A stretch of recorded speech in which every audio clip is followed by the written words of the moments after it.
LCI dans la roue des vacanciers et de ceux qui les accompagnent en coulisses. Nous vous emmenons ce soir sur l'autoroute du Soleil avec notre grand reportage dans un quart d'heure auprès des gendarmes, des commerçants, des patrouilleurs qui assurent pour que vous trouviez le chemin du Sud et du Soleil. On continue à vous plonger dans ces coulisses avec nos invités Christophe Boutin de l'Association des sociétés françaises d'autoroute et Benjamin Cuc, journaliste automobile spécialiste de la sécurité routière.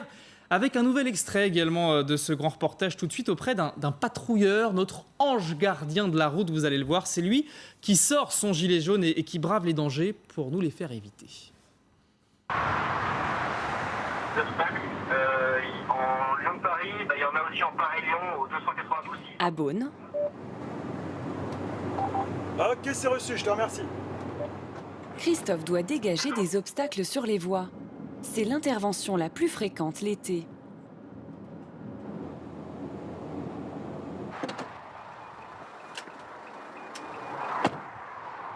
Le patrouilleur doit courir entre les voitures lancées à 130 km/h. Ouais, c'est dangereux, il faut faire attention à la circulation.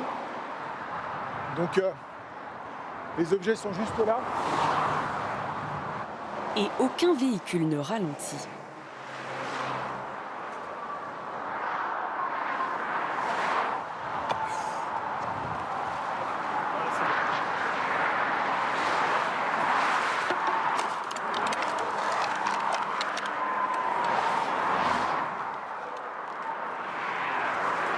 C'est un petit peu d'adrénaline, c'est ce qui nous permet d'être concentrés. C'est vrai qu'on a une petite montée d'adrénaline, mais après avec le temps, avec l'expérience, on maîtrise quand même assez bien notre sujet. Donc on va essayer de se dépêcher de partir d'ici.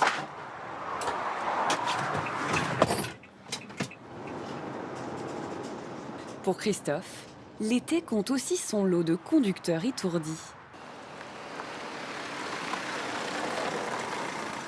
La glacière, là, on dirait qu'elle a été oubliée. Elle est toute seule. Voilà.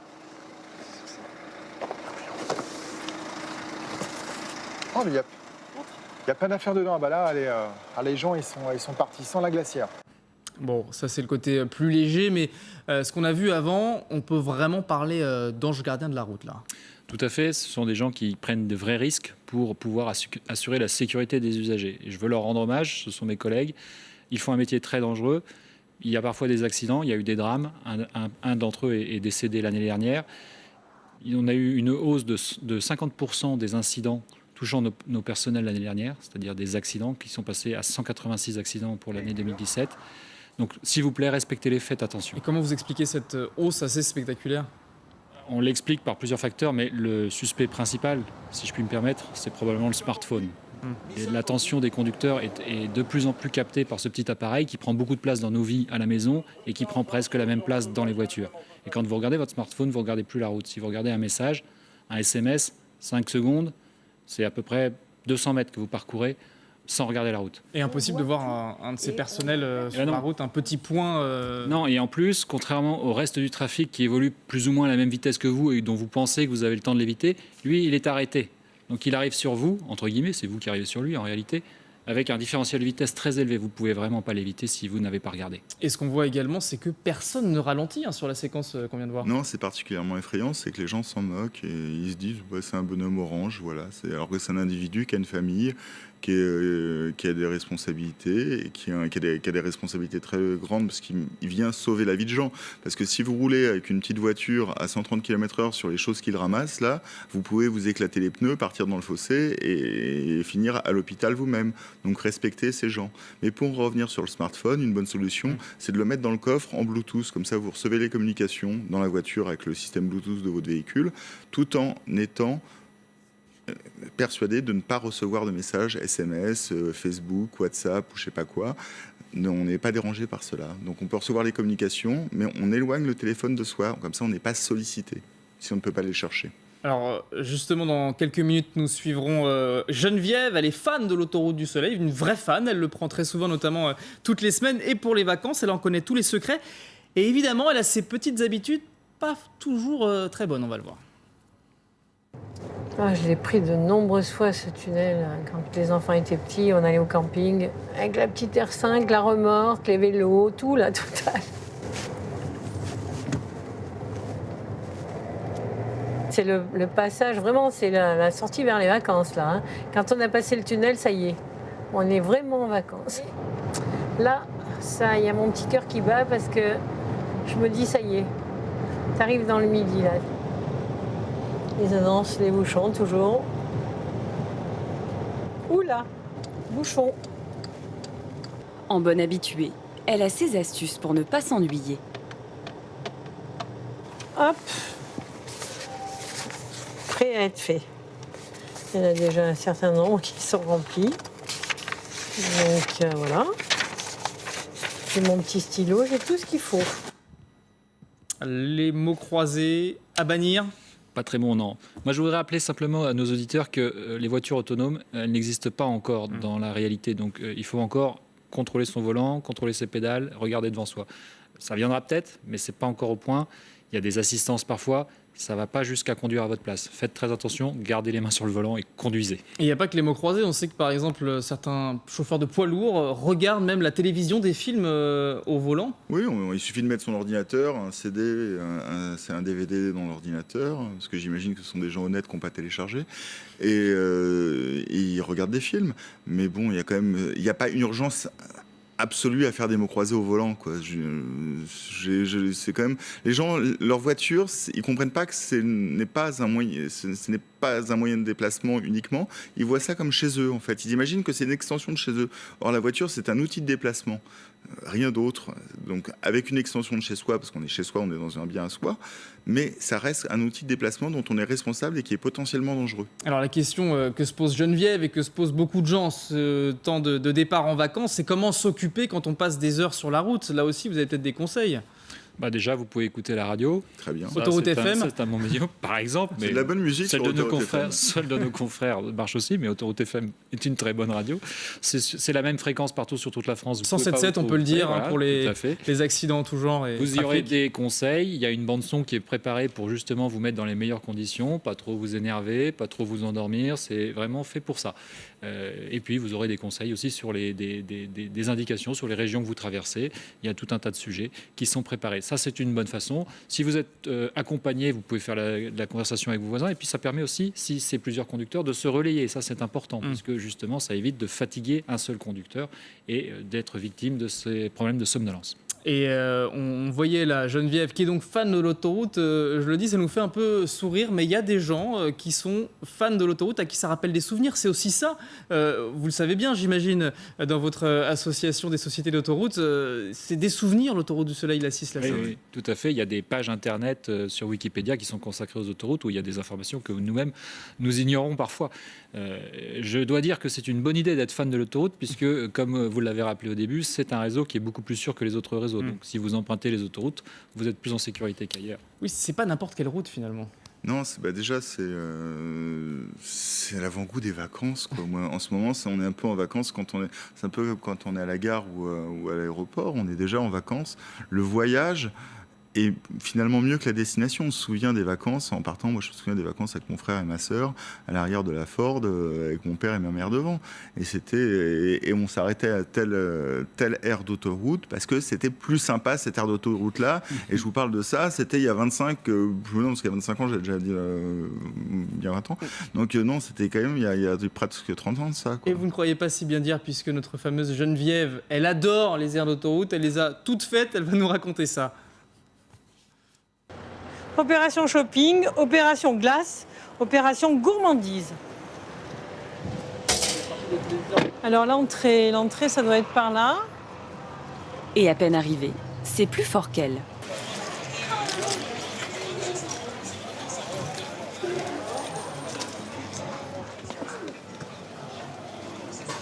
Voilà, c'est magnifique.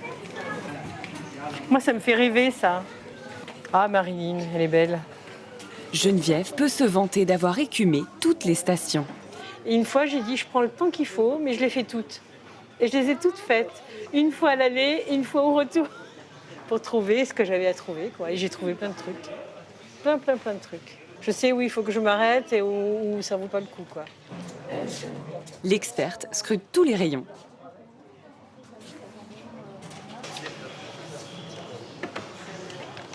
Une glace. Et bien sûr, un livre. ça et ça. Je peux vous payer par carte? Bien sûr.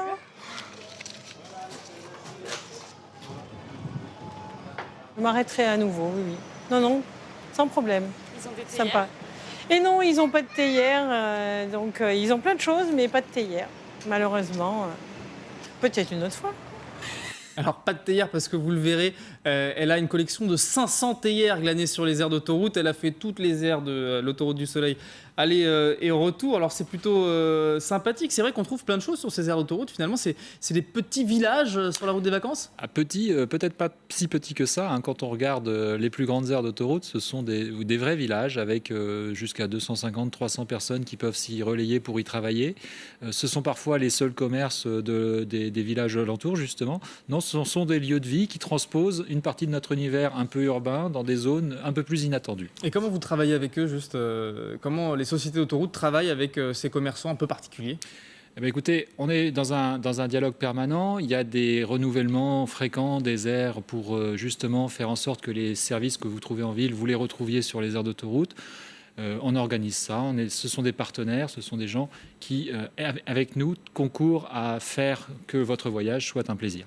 Ce qui est intéressant, c'est que depuis une dizaine d'années, on a vu des grandes enseignes s'installer sur les aires d'autoroute, ce qui a permis de baisser les prix de ce qu'on achète dans ces stations-service ou de se restaurer. C'est-à-dire que si vous avez une chaîne de boulangerie qui s'installe ou de restauration rapide, fast-food qui s'installe, ce sont des prix qui sont sensiblement les mêmes que ceux que vous allez trouver en gare ou en ville. C'est pas le sandwich à 10 €. C'est pas le sandwich à 10 €, donc ça permet quand même de moins alourdir les frais de transport. Et ce qui est plutôt bien, c'est que finalement, ça participe à l'amélioration du pouvoir d'achat des Français. Et ça participe, vous le disiez, à rendre plus agréable peut-être et plus... Et plus sûr, pardon. Voilà. Plus sûr, c'est que aussi, toutes ces stations d'autoroute, c'est-à-dire que si on est en panne ou si on a une panique ou des choses qui arrivent à beaucoup de gens, c'est que ces aires d'autoroute, on va trouver une enseigne de supermarché ou une station-service, elles sont ouvertes 24 heures sur 24, 7 jours sur 7, toute l'année. Il n'y a pas de 1er mai, il n'y a pas de nuit, ça ne ferme jamais. C'est une ville qui ne dort jamais, l'autoroute. Alors, on parlait tout à l'heure des causes d'accidents. Peut-être qu'on pourrait revoir les différentes causes d'accidents. C'est parfois un peu surprenant puisque la somnolence est au plus haut avec l'usage d'alcool, de drogue, la vitesse donc en cause, on l'a dit, l'inattention également. Ces aires d'autoroute, à quoi elles peuvent servir là-dedans? Quels sont les bons réflexes à prendre quand on s'arrête? Toutes les 2 heures déjà? Toutes les 2 heures, c'est ce qui est recommandé, c'est vraiment le plus sûr. Le premier réflexe, quand vous vous arrêtez, si vous avez l'impression d'avoir un peu de fatigue, si vous ressentez les premiers symptômes, les yeux qui piquent, la nuque qui se raidit, l'envie de changer de position tout le temps, il faut s'arrêter. Et quand vous vous arrêtez, le conseil que je peux vous donner, c'est de prendre immédiatement un café et de vous installer quelque part dans votre voiture, dans un coin de l'air, s'il y a des coins tranquilles aménagés, pour faire une petite sieste, une micro-sieste, 10-20 minutes maximum. C'est le temps qu'il faut à la caféine pour commencer à faire effet. Et après, vous pouvez repartir. Sinon, vous pouvez, si vous n'aimez pas le café, vous pouvez aussi vous contenter de marcher autour de l'air. Vous redonnez de l'activité physique, vous réveillera. Il faut éviter les boissons, avant de prendre la route, les boissons énergisantes, type Red Bull ou choses comme ça, parce que ça déclenche un surcroît de caféine qui est plus un surcroît de stress qu'autre chose. D'excitation, de nervosité. Donc, et ça lutte pas vraiment contre la somnolence, c'est qu'on se maintient éveillé de façon artificielle et on perd en attention. Et la restauration, justement, là, ça peut être aussi important. Est-ce qu'il faut prendre le temps, peut-être, de bien manger le midi, de se poser? Il faut manger pas trop lourd, pas trop... Il faut éviter la somnolence, faire la sieste au volant derrière.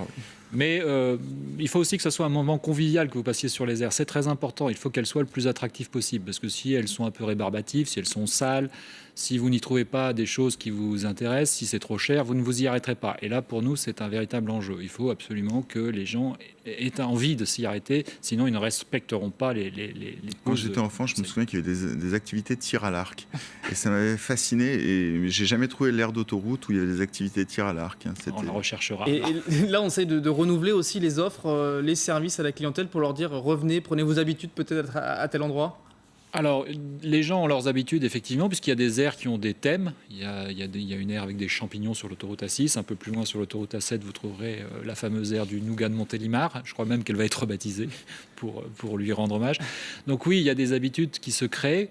Les animations, elles sont souvent mises en résonance avec le territoire qui entoure cette aire pour lui donner une couleur locale bienvenue. Comme on a tous ces produits locaux, ce rayon qu'on adore voir dans les stations-service. Merci beaucoup Christophe Boutin, merci beaucoup Benjamin Cuc d'avoir été avec nous pour nous préparer à ça y est, partir sur l'autoroute du Soleil, si ce n'est pas en vrai. En tout cas, c'est sur LCI ce soir dans les coulisses auprès des gendarmes, des patrouilleurs, mais aussi dans les stations-service. Vous saurez tout de l'autoroute du Soleil dans ce grand reportage.